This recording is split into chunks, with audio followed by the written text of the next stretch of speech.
Every Christian should be a part of a church that teaches biblically. So what is biblical preaching? I'll try to narrow it down to just a few things. First, biblical preaching teaches from the Bible. Go figure. It's not some idea the pastor just came up with. It's not an inspirational message or some pump-up speech. It's biblically based teaching. Generally speaking, I think it's best and safest to just go chapter by chapter, line through books of the Bible, because the Bible is the Word of God and it's sufficient for everything we need for life and godliness. We don't need anything else. Second thing, biblical preaching unpacks the original meaning of the text and applies it today. So it draws out and presents the message in a way that's faithful to the original context, but also relevant to the audience today.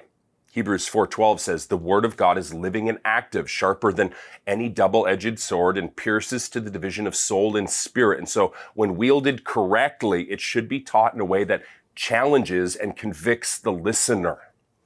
Lastly, biblical preaching is done by a biblically qualified preacher.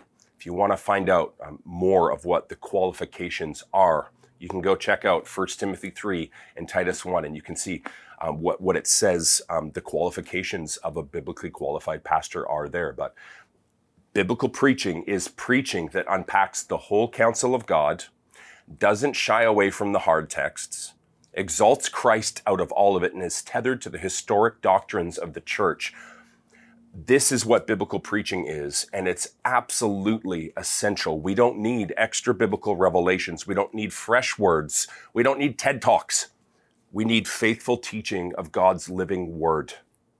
If you're looking for a church, find one that preaches biblically. The pastor should have the Bible in his hands as he preaches. The Bible shouldn't be an iPad stand to prop up his notes. It shouldn't just be on the screen. The Bible should be in the pastor's hand, and you should need a Bible while your pastor's preaching as well, so that you can follow along, but also so that you can examine the text and see if you agree with what's being taught, because no pastor is authoritative. The Bible is, though, and your church should be training you to be a sound student of the Bible.